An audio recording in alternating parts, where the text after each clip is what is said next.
नमस्कार दोस्तों, online scheme YouTube channel में आप सभी का स्वागत है। और आज के इस वीडियो में बात करने वाले स्कीम यूजी सेमेस्टर 3 जो कि सेशन है 2023 से 27। तो आज के इस वीडियो में हम लोग कवर करने वाले यूनिट 3 जो कि आपका सैक पेपर है डिजिटल मार्केटिंग। तो इसके ऑब्जेक्टिव क्वेश्चंस कर रहे थे। तो इसके पहले मैंने यूनिट 2 और यूनिट 1 का वीडियो डाल दिया। अगर आपने उस वीडियो को नहीं देखा है तो आप हमारे चैनल से जाके देख सकते हैं, या फिर इसी वीडियो के डिस्क्रिप्शन में आपको प्लेलिस्ट का लिंक मिलेगा, वहाँ से आप सभी वीडियो को जो सीक्वेंस में फॉलो कर सकते हैं। तो चलिए बिना किसी देरी के इस वीडियो को स्टार्ट करते हैं और सबसे पहले क्वेश्चन पे चलते हैं। तो यूनिट 3 का सबसे जो पहला एमसीक्यू क्वेश्चन है सैक पेपर डिजिटल मार्केटिंग का। तो पहले जो क्वेश्चन है, डिजिटल मार्केटिंग में सीटीआर का अर्थ है। तो सीटीआर का क्या अर्थ है? Cost to revenue, click through rate, customer target range, call to respond. तो डिजिटल मार्केटिंग में जो सीटीआर का अर्थ होता है क्लिक थ्रू रेट, ये इसका फुल फॉर्म होता है, यानी कि ऑप्शन नंबर बी इसका करेक्ट आंसर हो जाएगा। और सीटीआर जो क्या होता है तो इसको थोड़ा सा हम लोग समझ लेते हैं। तो सीटीआर जो होता है कि ये सीटीआर यह बताता है कि कितने लोगों ने एड्स देखने के बाद उस पर क्लिक किया है। ठीक है, किसी वेबसाइट पर अगर एड्स आ रहा है तो कितने लोगों ने अगर एड्स देखने के बाद क्लिक किया तो वही आपका सीटीआर हो जाएगा। अगर उदाहरण के लिए समझा जाए तो अगर आप 100 यूज़र ने या फिर 100 विजिटर ने किसी ऐड को देखा, इसमें से जो लगभग जो है ना 5 लोगों ने 100 लोगों ने ऐड देखा और 5 लोगों ने क्लिक किया, तो इसका जो सीटीआर निकलेगा वो 5% सीटीआर निकलेगा। वही अगर हज़ार हज़ार लोगों ने ऐड देखा होता और जिनमें से कि अगर मान चलिए कि 10 लोगों ने ऐड क्लिक किया होता तो तभी उसका सीटीआर कितना निकलता, तो 1% निकलता। तो इसलिए आप जो है समझ सकते हैं सीटीआर क्या होता है, यानी कि किसी ऐड को देखने के बाद उस पर जब यूज़र क्लिक करे तो वही आपका सीटीआर हो जाएगा। ठीक है, नेक्स्ट क्वेश्चन है डिजिटल मार्केटिंग में बाउंस रेट का क्या अर्थ है? तो बाउंस रेट का क्या अर्थ है, क्या मीनिंग है बाउंस रेट का?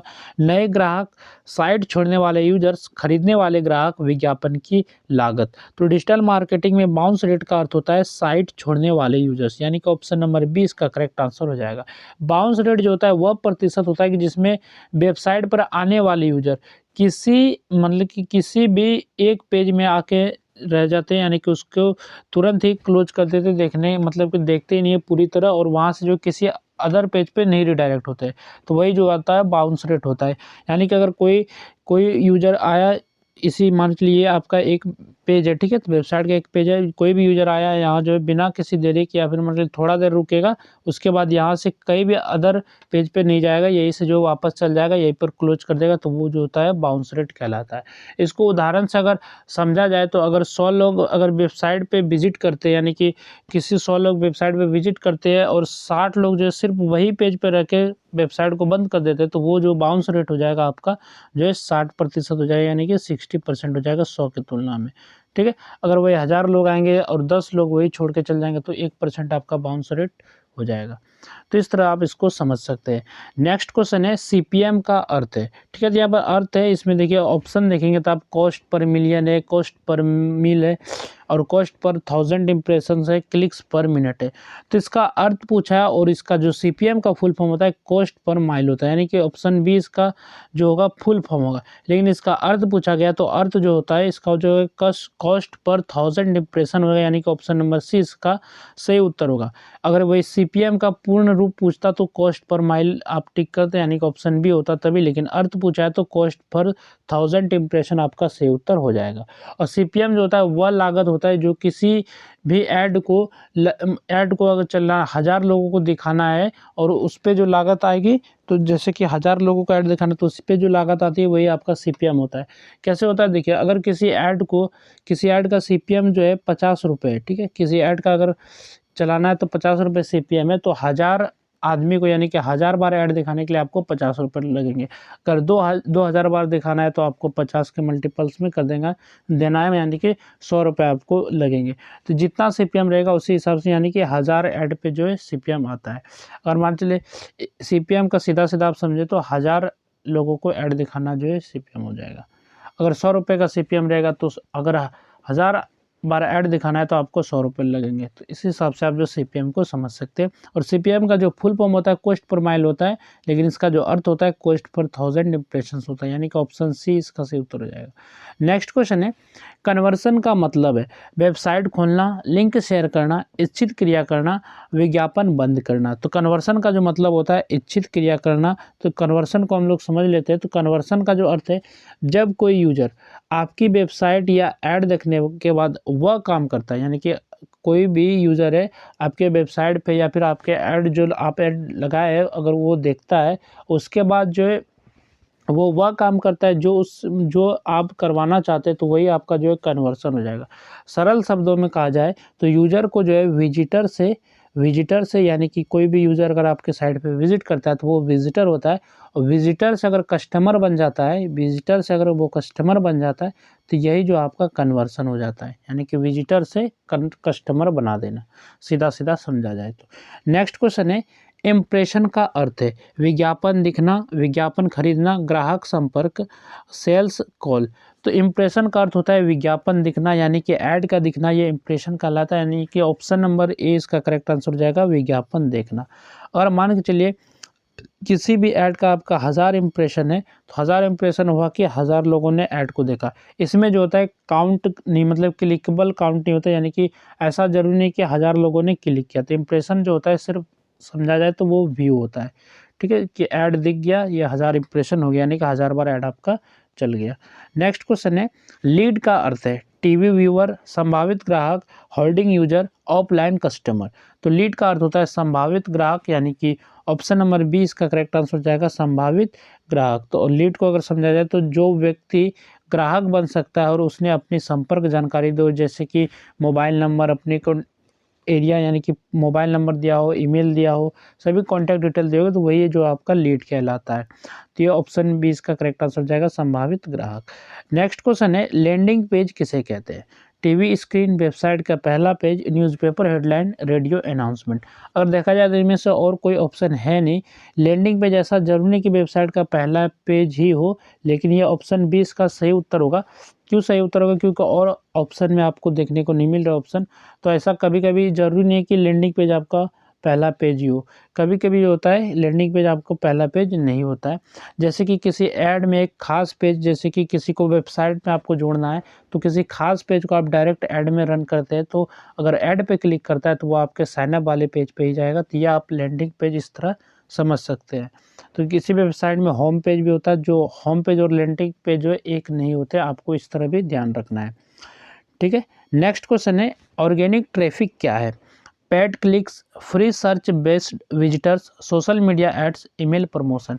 तो मैंने पहले भी बताया था, इसके पहले में यूनिट 2 में ऑर्गेनिक के रिगार्डिंग भी थोड़ा सा मैंने बताया था। तो ऑर्गेनिक ट्रैफिक जो होता है ये पेड क्लिक्स नहीं होता, और सोशल मीडिया एड्स, ये मतलब एड्स तो होते ही नहीं, प्रमोशन वाले नहीं होते। ये जो होता है एसईओ बेस्ड होते हैं, यानी कि जो इसका सही उत्तर हो जाएगा फ्री सर्च बेस्ड विजिटर, यानी कि इसमें भी कोई ऐड नहीं, ऑटोमेटिक सर्च करके पहुंचते हैं आप तक, ये आपका ऑर्गेनिक ट्रैफिक कहलाता है। इसके बाद नेक्स्ट क्वेश्चन है, केपीआई का अर्थ है? तो केपीआई का अर्थ है, यानी कि इसका फुल फॉर्म पूछ रहा है, तो इसका जो फुल फॉर्म होता है की परफॉर्मेंस इंडिकेटर। तो ऑप्शन नंबर ए इसका करेक्ट आंसर हो जाएगा, के परफॉर्मेंस इंडिकेटर। तो इसके कुछ उदाहरण भी है केपीआई के, जैसे कि ऑनलाइन पेमेंट करना, ऑनलाइन शॉपिंग करना, ये सभी इसका उदाहरण है केपीआई का। तो यूनिट 2 का आपने अगर वीडियो देखा हो तो वहाँ भी मैंने इसको अच्छे से बताया है, ठीक है। नेक्स्ट क्वेश्चन है, डिजिटल फनल का क्या उद्देश्य है? प्रोडक्ट्स हटाना, ग्राहक यात्रा को ट्रैक करना, विज्ञापन रोकना, ऑफलाइन मार्केटिंग बढ़ाना। तो डिजिटल फनल का जो उद्देश्य है ग्राहक यात्रा को जो ट्रैक करना है, तो ऑप्शन बी इसका करेक्ट आंसर हो जाएगा। तो डिजिटल फनल जो होता है वह प्रोसेस है जिसमें जो किसी ऑनलाइन यूजर को धीरे धीरे जो ग्राहक बनाया जाता है, तो ये आपका डिजिटल फनल का उद्देश्य है। इसमें जो होता है डिजिटल फनल में किसी भी ऑनलाइन यूजर को धीरे धीरे आप जो कस्टमर बना देते, तो वही आपका हो जाएगा डिजिटल फनल। नेक्स्ट क्वेश्चन है, पीपीसी में पी का अर्थ है? तो पीपीसी में पी का अर्थ बताना है, तो पीपीसी का जो फुल फॉर्म होता है पे पर क्लिक, ठीक है, पे पर क्लिक। तो इसका फुल फॉर्म होता है पे पर क्लिक। तो इसका पी का मतलब पूछा गया है, तो पी का देखा जाए तो एक पी से पे भी हो रहा है और एक पी से जो है पर भी हो रहा है। लेकिन अब हम लोग ऑप्शन पे देखेंगे तो पे आपका ऑप्शन ए में देखने को मिल रहा है, तो ये आपका आंसर हो जाएगा। अगर यहाँ पे की जगह कुछ और रहता, अगर पर भी कहीं पर रहता, तो ये सेकंड वाले पी का बात कर रहा होता। तो पीपीसी में पी का अर्थ क्या है? तो पे है, उसका फुल फॉर्म होता है पे पर क्लिक, ठीक है। तो पीपीसी को भी समझेंगे, तो पीपीसी जो एक डिजिटल विज्ञापन मॉडल है, यानी कि डिजिटल एड मॉडल है, जिसमें कि एडवर्टाइजर तभी पैसा देता है एडवर्टाइजर कोई भी विज्ञापन लाता है तो वो तभी पैसा देगा जब कोई यूजर उसके विज्ञापन पर क्लिक करेगा। मान लीजिए कोई जो है साबुन का ऐड आ रहा है, यानी कि कोई सोप का ऐड आ रहा है, कोई साबुन का ऐड आ रहा है, तो कोई भी एडवर्टाइजर तभी पैसे देगा जब इस यूजर जो है इस ऐड पे क्लिक करेंगे, तभी जो पैसा देगा एडवर्टाइजर। ये आपका पीपीसी है। नेक्स्ट क्वेश्चन है, पीपीसी मॉडल में भुगतान कब होता है? जैसा अभी तुरंत भी बात कर लिया, पीपीसी मॉडल में भुगतान तभी होता है जब कोई यूजर जो है विज्ञापन पर क्लिक करे, ऐड पे क्लिक करे। तो ऑप्शन बी इसका करेक्ट आंसर जाएगा, विज्ञापन पर क्लिक होने पर। जब विज्ञापन पर कोई क्लिक करता है तभी पीपीसी मॉडल में पेमेंट होता है, यानी कि भुगतान होता है। नेक्स्ट क्वेश्चन है, सोशल मीडिया मार्केटिंग का प्रमुख लाभ है कम पहुँच, सीमित दर्शक, अधिक इंगेजमेंट, कोई डेटा नहीं। तो सोशल मीडिया मार्केटिंग का जो प्रमुख लाभ है वो है अधिक इंगेजमेंट। ऑप्शन नंबर सी इसका करेक्ट आंसर हो जाएगा, अधिक इंगेजमेंट। नेक्स्ट क्वेश्चन है, एसएमएम का पूरा रूप क्या है? एसएमएम का पूरा रूप क्या है, यानी कि फुल फॉर्म क्या है? Social media messaging, social media marketing, search market management, social media monitor. तो एसएमएम का पूरा रूप होता है सोशल मीडिया मार्केटिंग, यानी कि ऑप्शन नंबर बी इसका करेक्ट आंसर हो जाएगा, यानी कि फुल फॉर्म जो होता है सोशल मीडिया मार्केटिंग होता है। तो सोशल मीडिया अगर शॉर्ट में समझे तो एसएमएम जो है वह प्रक्रिया है जिसमें कि सोशल मीडिया प्लेटफॉर्म का उपयोग करके जो ब्रांड जो है अपना प्रचार, ग्राहक से जुड़ाव और जो है बिक्री बढ़ाई जाती है। तो ये आपका एसएमएम का हो जाएगा, समझे डेफिनेशन। और एसएमएम के उदाहरण भी होते हैं, जैसे कि फेसबुक या इंस्टाग्राम के पोस्ट से आपको प्रचार करना, या फिर रील्स और शॉर्ट्स के माध्यम से प्रमोशन करना, या फिर जो सोशल मीडिया के एड्स के थ्रू प्रमोशन करना, ये आपका जो सोशल मीडिया मार्केटिंग के उदाहरण हो जाएंगे। नेक्स्ट क्वेश्चन है, पीपीसी का प्रमुख प्लेटफॉर्म कौन सा है? तो पीपीसी का सबसे प्रमुख प्लेटफॉर्म कौन सा है? Google ads, FM radio, newspapers, hoardings. तो ये सभी तो आपका होगा ही नहीं, ये तो आपका ट्रेडिशनल मार्केटिंग हो गया। अभी तो हम लोग डिजिटल मार्केटिंग पढ़े, पेपर का ही नाम है डिजिटल मार्केटिंग। तो पीपीसी का प्रमुख प्लेटफॉर्म कौन सा हो जाएगा? तो गूगल एड्स हो जाएगा। ऑप्शन नंबर ए इसका करेक्ट आंसर हो जाएगा, गूगल एड्स। नेक्स्ट क्वेश्चन है, सोशल मीडिया पर ऑर्गेनिक रीच का मतलब है, यानी कि ऑर्गेनिक रीच मिलना। तो पेड रीच है, बिना भुगतान की पहुंच, ऑफलाइन रीच, केवल विज्ञापन। तो सोशल मीडिया पर ऑर्गेनिक रीच जो होता है इसका मतलब होता है बिना भुगतान की पहुंच, यानी कि बिना किसी पेमेंट किए आप जो उस पेज के पहुंचते या फिर उस पोस्ट पे पहुंचते, तो ये आपका जो है बिना भुगतान की पहुंच हो जाएगा। इसके लिए कोई भी ऐड नहीं लगाया गया है, तो ये डायरेक्ट आप जो है ऑर्गेनिक रीच आपका ये हो जाएगा। नेक्स्ट है, इन्फ्लुएंस मार्केटिंग किसका हिस्सा है? टीवी मार्केटिंग का, social media marketing, billboards, radio ads. तो इन्फ्लुएंसर मार्केटिंग जो होता है वो सोशल मीडिया मार्केटिंग का हिस्सा, यानी कि ऑप्शन बी इसका करेक्ट आंसर हो जाएगा, सोशल मीडिया मार्केटिंग का ये हिस्सा है इन्फ्लुएंस मार्केटिंग। तो इन्फ्लुएंस मार्केटिंग जो होता है, यानी कि इन्फ्लुएंसर मार्केटिंग जो होता है वह डिजिटल मार्केटिंग तरीका है जिसमें जो होते हैं सोशल मीडिया पर प्रभाव रखने वाले लोगों के जरिए प्रोडक्ट या ब्रांड का प्रचार किया जाता है। मान चलिए कोई भी स्टूडेंट है, कोई टीचर उसको पसंद आता है यूट्यूब पे, ठीक है, और यूट्यूब जो करता है कि यूट्यूब पे अगर वो टीचर है किसी ब्रांड से जाके एक जो है किताब, मान के चलिए किताब का प्रमोशन कर दिया, तो ये जो आपका क्या हो गया? तो इन्फ्लुएंसर मार्केटिंग एक तरह से हो गया। तो इस किताब का प्रमोशन किसने किया? टीचर ने। और टीचर ने प्रमोशन किया और किसने परचेज़ किया? तो किसी स्टूडेंट ने परचेज़ किया। तो इस तरह जो आपका इन्फ्लुएंसर मार्केटिंग को समझ सकते हैं। नेक्स्ट है, ऑनलाइन रेपुटेशन मैनेजमेंट का उपयोग है। तो ऑनलाइन रेपुटेशन मैनेजमेंट को जो शॉर्ट में हम लोग कहते हैं ORM कहते हैं, यानी कि ORM का फुल फॉर्म ये है, ऑनलाइन रेपुटेशन मैनेजमेंट। तो इसको समझेंगे तो सबसे पहले ऑप्शन भी देख लेते हैं। तो ये क्या है? नेगेटिव रिव्यूज़ हटाने, ब्रांड इमेज सुधारने, प्राइस बढ़ाने, प्रोडक्ट हटाने। तो ऑनलाइन रेपुटेशन मैनेजमेंट का उपयोग जो होता है ब्रांड इमेज को सुधारने में होता है, यानी कि ऑप्शन बी इसका करेक्ट आंसर हो जाएगा। और ORM इसको शॉर्ट में बोलते हैं। तो ORM जो होता है, लोग जो ऑनलाइन आपके बारे में क्या देख रहे हैं, क्या पढ़ रहे हैं और क्या कह रहे हैं, और उसे कंट्रोल करना और मैनेज करना है ORM कहलाता है। यानी कि चलिए कोई भी प्रोडक्ट है, आपको मतलब वो प्रोडक्ट क्वालिटी से भी अच्छा है, लेकिन कोई जो अलग यूज़र है, कोई भी अलग यूज़र जो है, कस्टमर है, वो उसकी बुराई करता है, तो उसको जो देख-रेख जो होगा कैसे मैनेज करेंगे? तो ORM के ज़रिए मैनेज करते हैं जो भी एडवर्टाइज़र होते हैं। यानी कि नेगेटिविटी एक तरफ से समझा जाए तो नेगेटिविटी फैलाना, उसको कंट्रोल करना है ORM कहलाएगा। यानी कि इसमें पॉजिटिव को आगे बढ़ाना है, यानी कि कोई भी चीज़ अगर सही है तो वो सही रहना चाहिए, उस पे गलत इन्फ्लुएंस नहीं होना चाहिए। ये आपका सही उत्तर हो जाएगा कौन सा? तो ब्रांड इमेज सुधारने में। तो ऑप्शन बी इसका करेक्ट आंसर हो जाएगा। नेक्स्ट क्वेश्चन है, सोशल मीडिया प्लेटफॉर्म पर वीडियो मार्केटिंग सबसे प्रभावी है, कौन सा जो सबसे अभी के दौर में कौन सा इफेक्टिव है यानी कि प्रभावी है? फेसबुक पर, यहाँ पर वीडियो मार्केटिंग बोला गया है, तो इंस्टाग्राम, यूट्यूब, ट्विटर। तो सबसे अभी जो अधिक वीडियो मार्केटिंग सबसे इफेक्टिव है वो है यूट्यूब, यानी कि ऑप्शन सी इसका करेक्ट आंसर हो जाएगा यूट्यूब। वैसे इन सब पे भी किया जा सकता है, लेकिन जो सबसे ज़्यादा प्रभावी है यूट्यूब है। ठीक है, नेक्स्ट क्वेश्चन है, पेड सोशल एड्स का लाभ, क्या बेनिफिट्स है पेड सोशल एड्स का? सीमित टारगेटिंग, तेज और सटीक टारगेटिंग, स्लो डिलीवरी, लो विजिबिलिटी। तो पेड सोशल एड्स का लाभ है तेज और सटीक टारगेटिंग, तो ऑप्शन बी इसका करेक्ट आंसर हो जाएगा। नेक्स्ट क्वेश्चन है, एसईओ का अर्थ है, तो एसईओ का फुल फॉर्म पूछ रहा है, यानी कि सर्च इंजन ऑप्टिमाइजेशन इसका फुल फॉर्म होता है, तो ऑप्शन नंबर बी इसका करेक्ट आंसर हो जाएगा, सर्च इंजन ऑप्टिमाइजेशन। इसके बाद नेक्स्ट है, एसईओ का उद्देश्य है सेल्स बढ़ाना, वेबसाइट रैंकिंग सुधारना, न्यूज़लेटर भेजना, फिजिकल प्रमोशन।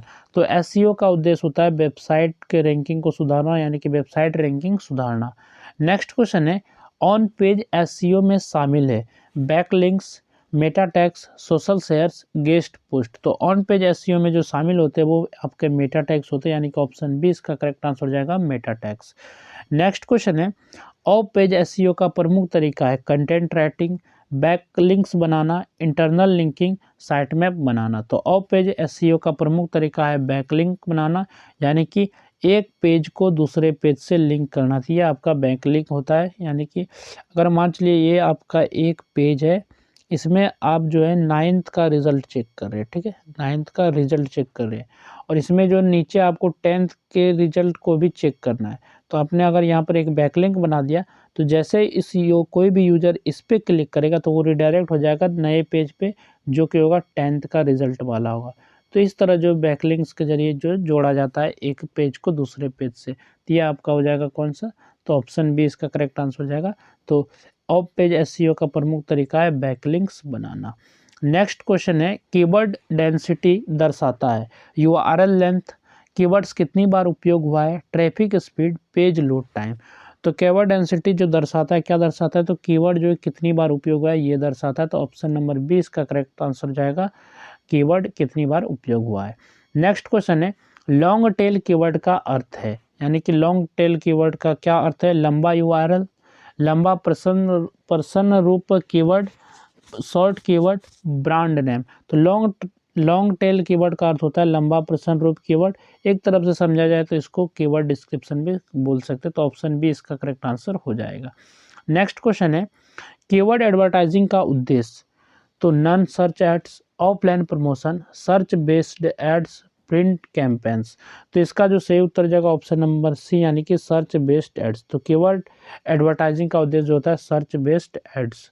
नेक्स्ट क्वेश्चन है, क्वालिटी स्कोर किसे प्रभावित करता है? TV ads, PPC ad ranking, billboards, newspaper reach. तो क्वालिटी स्कोर किससे प्रभावित करता है? तो पीपीसी एड रैंकिंग को, यानी कि ऑप्शन बी इसका करेक्ट आंसर हो जाएगा, पीपीसी एड रैंकिंग।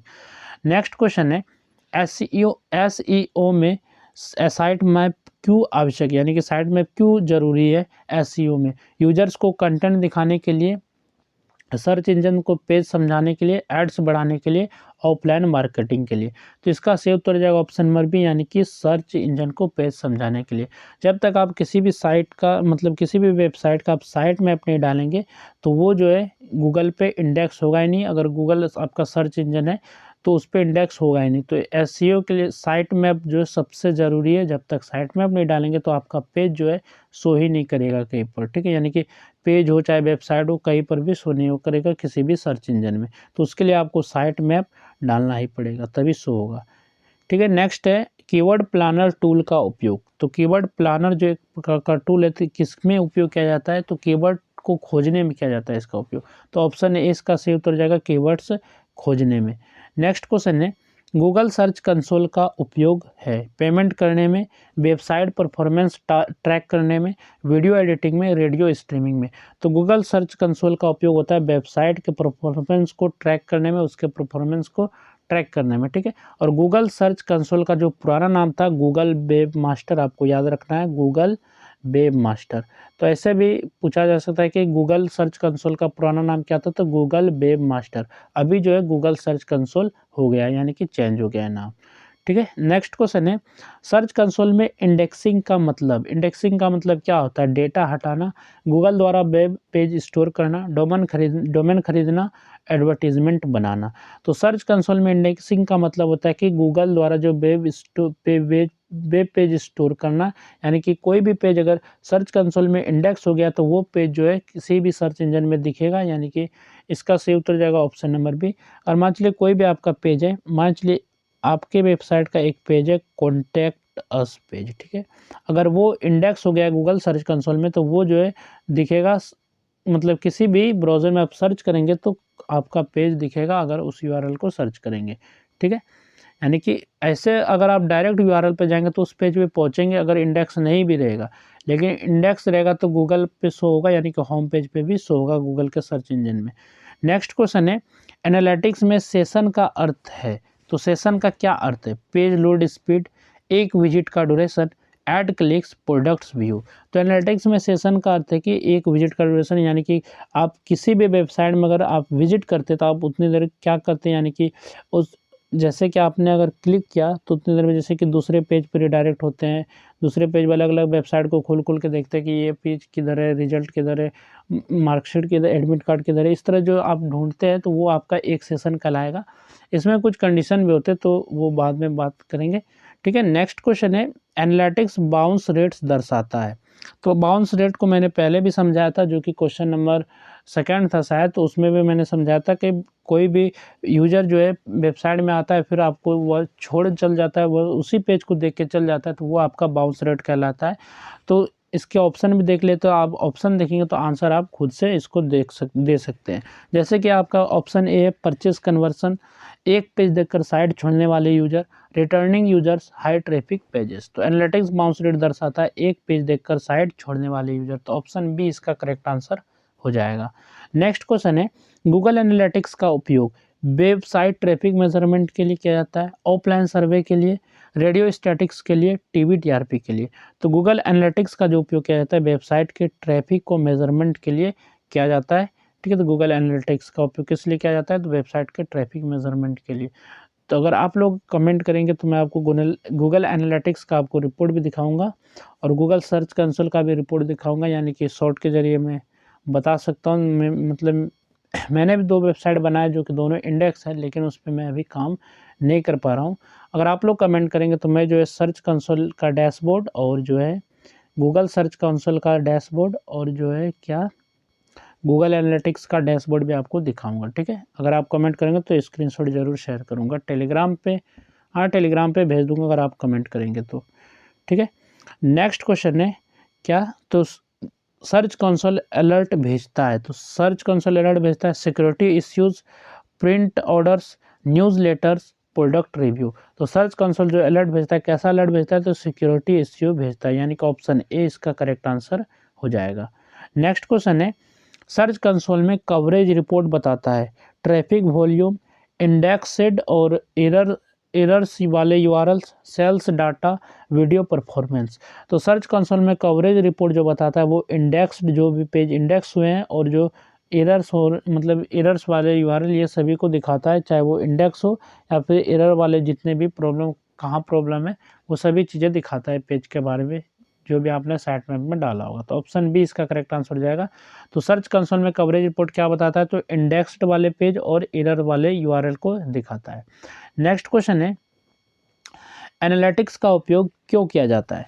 कीवर्ड्स हटाने के लिए, ऑडियंस बिहेवियर समझने के लिए, प्रोडक्ट्स रीनेम करने के लिए, रेडियो एड्स ट्रैक करने के लिए। तो एनालिटिक्स का उपयोग जो किया जाता है ऑडियंस के व्यवहार को समझने के किया जाता है, यानी कि ऑडियंस के बिहेवियर को समझने के लिए किया जाता है। तो ऑप्शन बी इसका करेक्ट आंसर हो जाएगा। नेक्स्ट क्वेश्चन है, सर्च कंसोल किसके लिए उपयोगी है? Offline store, website health monitoring, only email campaigns, TV ad setup. तो सर्च कंसोल जो उपयोगी है यानी कि किसके लिए? तो वेबसाइट हेल्थ मॉनिटरिंग के लिए, यानी कि ऑप्शन बी इसका करेक्ट आंसर हो जाएगा। नेक्स्ट क्वेश्चन है, एफिलिएट मार्केटिंग किस मॉडल पर आधारित है? Subscription, commission, offline rent, radio promotion. तो एफिलिएट मार्केटिंग जो किस मॉडल पर आधारित होता है, तो ये जो होता है कमीशन मॉडल पर आधारित होता है, यानी कि कमीशन पे रहता है, कमीशन बेस रहता है। तो ऑप्शन बी इसका करेक्ट आंसर हो जाएगा। नेक्स्ट क्वेश्चन है, अफिलिएट मार्केटिंग में प्रमुख भूमिका कौन निभाता है? तो अफिलिएट मार्केटिंग में सबसे प्रमुख भूमिका कौन निभाता है? Radio host, publisher, TV anchor, newspaper seller. तो इसका जो प्रमुख भूमिका निभाता है वो पब्लिशर निभाता है, यानी कि ऑप्शन बी इसका करेक्ट आंसर हो जाएगा, पब्लिशर। नेक्स्ट क्वेश्चन है, ईमेल मार्केटिंग का मुख्य उपयोग टीवी एड्स भेजने, पर्सनलाइज्ड कम्युनिकेशन, होर्डिंग्स प्रिंट करने, न्यूज़पेपर डिस्ट्रीब्यूट करने में। तो ईमेल मार्केटिंग का जो मुख्य उपयोग होता है पर्सनलाइज्ड कम्युनिकेशन के लिए होता है, यानी कि ऑप्शन बी इसका करेक्ट आंसर हो जाएगा। नेक्स्ट क्वेश्चन है, ईमेल कैंपेन्स में सीटीए का अर्थ है। तो सीटीए का क्या अर्थ है? तो सीटीए का जो होता है कॉल टू एक्शन, यानी कि ऑप्शन नंबर बी इसका करेक्ट आंसर हो जाएगा, call to action. Next question है, स्पैम स्कोर बढ़ने का कारण है clean subject line, repetitive promotional emails, quality content, segmented audience. तो स्पैम स्कोर बढ़ने का जो कारण होता है repetitive promotional emails, option B इसका करेक्ट आंसर हो जाएगा।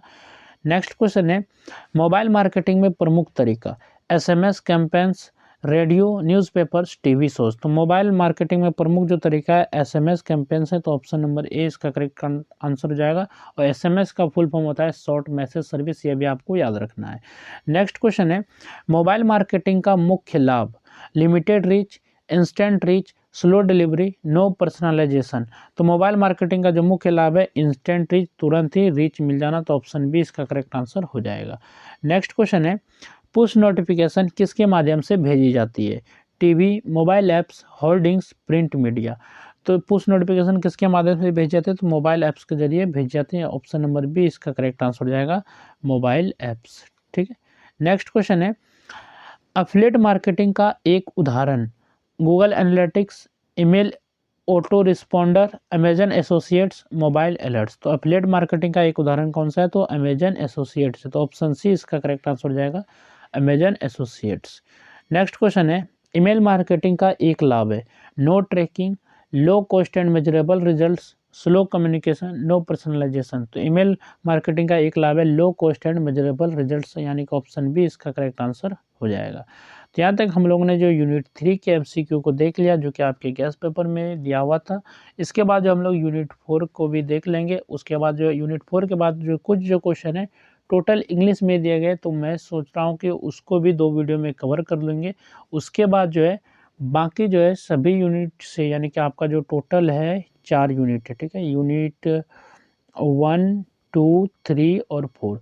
तो 4 यूनिट से सभी यूनिट से जो एक सौ यानी कि टॉप 100 एमसीक्यू कर लेंगे एग्ज़ाम से पहले, यानी कि एग्ज़ाम जो इसका 16 को शायद है, तो 16 को है, तो उसके पहले हम लोग जो सभी यूनिट से एक 100 एक्स्ट्रा और एमसीक्यू कर लेंगे।